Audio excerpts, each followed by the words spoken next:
Salut tout le monde, bienvenue à la parole.tv. Ici, on parle de Jésus-Christ et on élève le nom de Jésus-Christ au-dessus de tous les noms, au-dessus de tous les ministères et au-dessus de tout dans notre vie. Bienvenue ce soir, on est rendu au chapitre 17 dans Matthieu. Et juste avant de commencer, j'aimerais faire une petite exhortation sur la soif.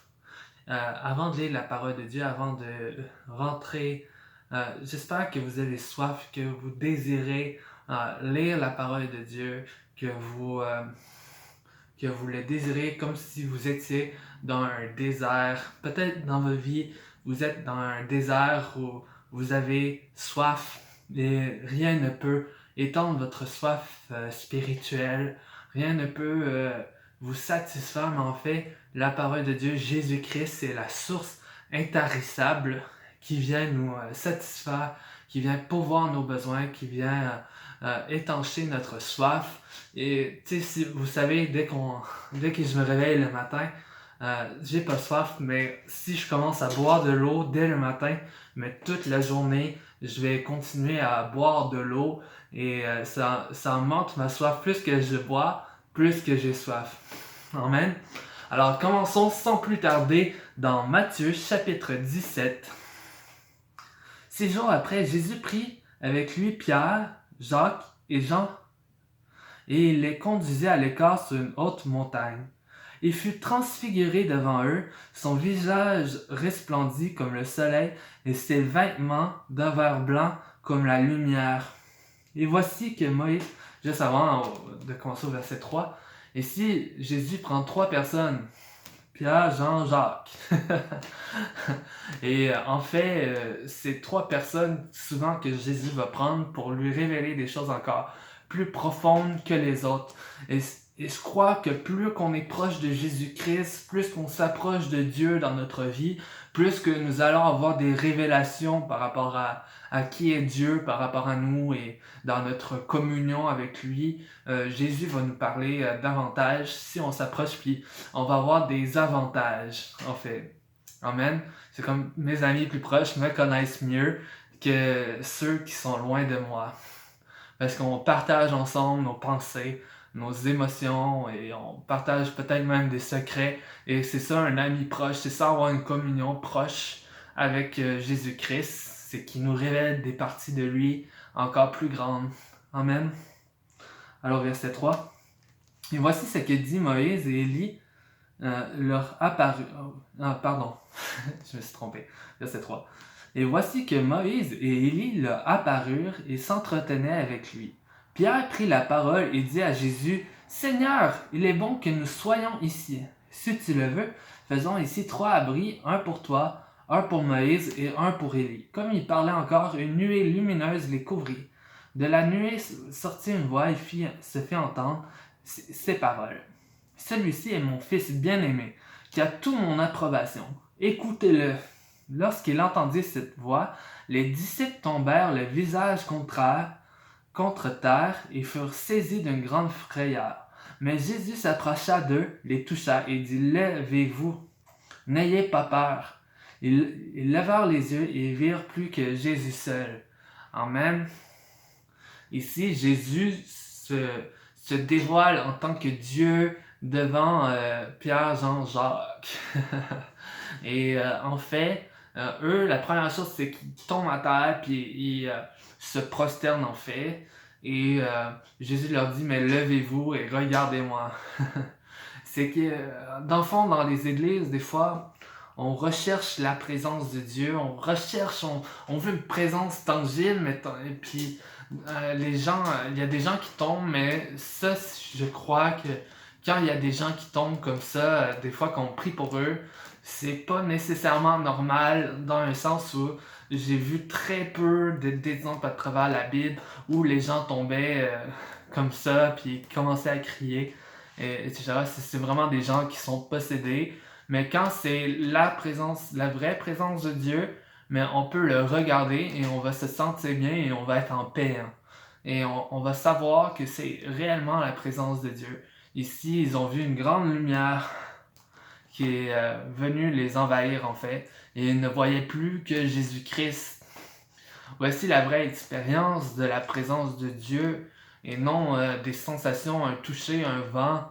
C'est vraiment une façon différente d'expérimenter Dieu. Mais tu sais, vous savez, on n'a pas besoin de ces expériences-là pour euh, savoir que Dieu est avec nous. On n'a pas besoin d'avoir une touche de Dieu dans notre vie pour savoir que Jésus-Christ est avec nous. Vous comprenez bien ce que je veux dire? Parce qu'en fait, c'est comme, on ne doit pas juste aspirer à ça. Et ça ne doit pas juste être recherche, sinon on est charnel en fait. On désire des sensations, ça devient du sensationnalisme. Et en fait, Dieu veut qu'on croit en lui pour qui il est et non seulement pour ce qu'il fait, comme je l'ai dit dans l'autre vidéo. Ce qui est extrêmement important. Il faut pas chercher des expériences spirituelles, mais rechercher réellement la présence. Tu sais, je sais qu'il est là avec moi. J'ai pas besoin qu'il vienne me toucher l'épaule. Hey, salut, tu sais, je suis là, c'est moi Jésus. Mais oui, ça peut arriver aussi.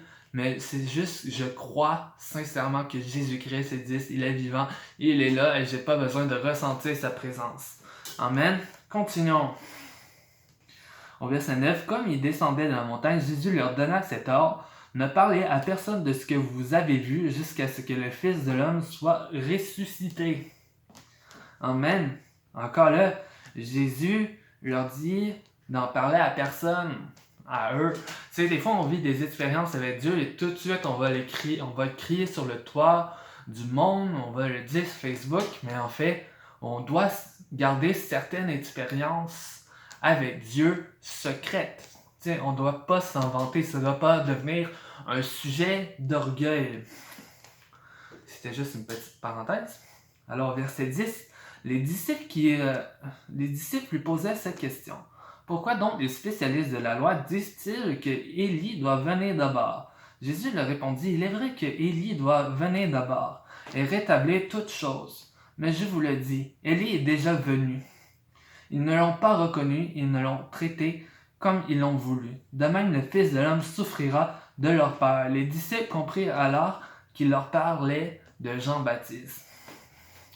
Mais Jésus leur dit aussi que lui aussi va souffrir, et dans le fond que il doit souffrir pour nos péchés en fait, afin qu'on soit pardonné et pleinement sauvé en lui. Amen. Mais ça, on n'est pas capable nécessairement de comprendre pourquoi. Mais ça fait partie de la volonté de Dieu pour montrer à quel point il nous aimait. Amen. Alors, Jésus, au verset 14, guérit un garçon possédé d'un démon. Lorsqu'ils furent arrivés près de la foule, un homme vint se jeter aux genoux devant Jésus et dit: Seigneur, aie pitié de mon fils qui est épileptique et qui souffre cruellement. Il tombe souvent dans le feu et dans l'eau. Je l'ai emmené à tes disciples, ils n'ont pas pu le guérir. Génération incrédule et perverse, répondit Jésus. Jusqu'à quand serai-je avec vous? Jusqu'à quand devrais-je vous supporter? Emmenez-le-moi ici. Jésus menaça le démon qui sortit de l'enfant et celui-ci fut guéri et parti à partir de ce moment-là. Amen. C'est tellement... Jésus, il guérit ce jeune homme, en fait. Et ce que je trouve intéressant, une petite remarque que je peux faire, c'est en fait, c'est un père qui est venu aux genoux de Jésus pour son fils. On doit être là pour nos enfants, en fait. Nos enfants dépendent pendant un certain âge de notre foi. Et si on va au pied de Jésus comme le Père pour son fils, mais certainement Jésus-Christ va faire de quoi pour nos enfants. Il est certain que Jésus va guérir nos enfants, il va les restaurer, il va les établir sur le rocher, mais ça, c'est notre rôle en tant que parents. On doit aller au pied de Jésus quand nos enfants ont des problèmes pour eux parce qu'ils n'ont pas encore la capacité de comprendre toute la plénitude de Dieu et de tout ce qu'il a fait jusqu'à l'âge où il va être capable de comprendre. Mais même encore là, des parents, c'est des parents toute leur vie. On doit prier pour nos enfants et les aider à aller vers Jésus-Christ à leur tour. Amen. Alors continuons au verset 19. Alors les disciples s'approchèrent de Jésus et lui dirent en privé: Pourquoi n'avons-nous pas pu chasser ce démon? C'est pourquoi? C'est parce que vous manquez de foi, leur dit Jésus. Je vous le dis en vérité. Si vous aviez de la foi comme un grain de moutarde, vous diriez à cette montagne, déplace-toi d'ici jusque-là, et elle se déplacerait. Rien ne vous serait impossible. Cependant, cette sorte de démon ne sort que par la prière et le jeûne. Alors, ici, Jésus dit qu'il faut prier et jeûner pour certains démons. Et c'est vrai, selon sa parole, c'est lui qui le dit. Et on ne doit pas chasser n'importe quel démon, n'importe quand. On doit vraiment être attentif à l'Esprit de Dieu et entendre sa voix et lui être obéissant. On peut se dire mentalement, mais Jésus nous a dit de faire ça, mais si le Saint-Esprit ne te l'a pas dit maintenant, tu vas pas le faire. Tu dois faire, peut-être le Saint-Esprit te dit de faire un jeûne ou d'aller dans sa présence, ou il te dit juste de pas le faire. Quelqu'un d'autre va le faire aussi, peut-être, ça se peut. On le sait pas, mais tu peux prier pour cette personne. Et même, tu sais, certaines fois, tu peux prier aussi pour des démons, mais vraiment, assure-toi d'être inspiré de Dieu pour le faire. Et avec l'Esprit de Dieu, c'est pas par notre chair, c'est pas par notre mentalité qu'on y arrive, mais c'est avec la puissance de Dieu. Lui seul, il peut nous aider. C'est lui seul qui délivre les gens des démons. Amen. On a Jésus-Christ en nous, on a l'Esprit de Dieu en nous, et c'est lui qui nous inspire. Alors, verset 22, Jésus annonce la deuxième fois sa mort. Pendant qu'ils parcouraient la Galilée, Jésus leur dit, le Fils de l'homme doit être livré entre les mains des hommes. Ils le feront mourir, et le troisième jour, il ressuscitera. Ils furent profondément attristés. C'est normal qu'il fût profondément attristé aussi en pensant comme des hommes, mais Jésus, il savait il a dit qu'elle allait ressusciter le Fils de l'homme. Et il a ressuscité, et aujourd'hui, il est encore en vie. Et on le glorifie, on l'élève, et on sait qu'il est vivant, il a vaincu la mort. Amen. Nous, on n'a pas à être triste de cela. Au contraire, grâce à cela, il a pu propager l'Esprit de Dieu dans nos propres vies. Ça veut dire, Jésus, il était limité à où ce qu'il était en tant que tel, mais en mourant puis en ressuscitant, il a eu toute l'approbation de Dieu, il a reçu l'Esprit et il l'a dispersé à travers ses disciples, qui l'a répandu à travers tout le monde. Aujourd'hui, c'est pas tout le monde qui a le Saint-Esprit, c'est juste ceux qui l'ont reçu et qui obéissent réellement à la voix de Dieu. Amen. Continuons. Au verset 24, Pierre trouve de l'argent dans un poisson.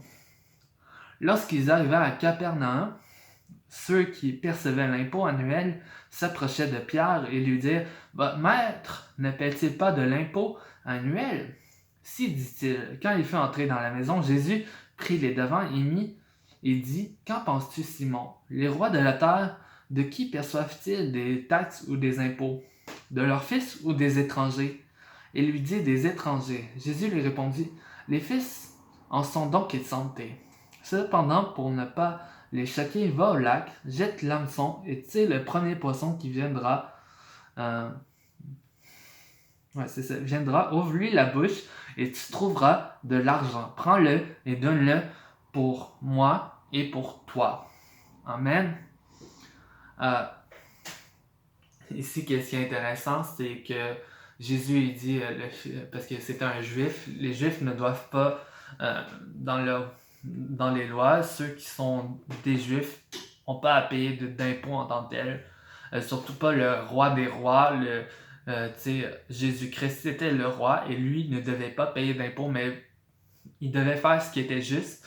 Et là maintenant, il n'y avait pas ce qu'il fallait nécessairement. Tu sais, des fois, ça peut arriver qu'on n'a pas ce qu'il faut pour payer des choses, ou on a des difficultés financières. Cela peut arriver, j'en ai eu plusieurs à travers ma vie, mais Dieu m'a toujours aidé. C'est ça qui est merveilleux. J'ai toujours pu m'appuyer sur lui. Il m'a pas rendu millionnaire, mais en quelque sorte, il a toujours pourvu à mes besoins et il va toujours pourvoir vos besoins. Et des fois, ça nécessite d'aller travailler aussi, tu sais. Si tu es sur le chômage ou si c'est le gouvernement qui te donne l'argent sans que tu fais rien, je te dis, va travailler, sors de cette paresse physique et spirituelle et il y a de quoi se réjouir de travailler et de manger le fruit de nos récoltes et de ce qu'on fait en fait. On doit être fier.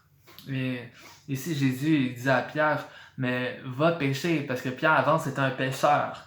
Fait qu'il dit en quelque sorte, retourne travailler, va travailler pour avoir, mais tu sais, oui, il est allé travailler, mais Dieu a pourvu d'une façon surnaturelle aussi à ça. Tu sais, il a dit, mais il va y avoir de l'argent dans le poisson de la bouche.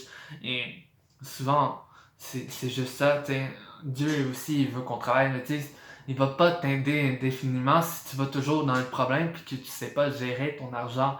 Il faut faire attention à ces choses-là. Et après, vu que Dieu pourvoit nos besoins, on peut aider les gens alentour de nous. Mais si toi-même t'es en difficulté, tu vas avoir beaucoup de difficultés aussi à aider les plus pauvres, les plus démunis, etc. Alors, j'espère que ça vous a plu, le chapitre 17. Et on se rejoint bientôt au chapitre 18. Merci juste de me suivre, d'écouter ces vidéos, vous pouvez partager, vous pouvez dire que la parole.tv, c'est là pour nous aider. Et merci quand même. Je vous apprécie, je vous aime. Et on se rejoint bientôt. Au revoir.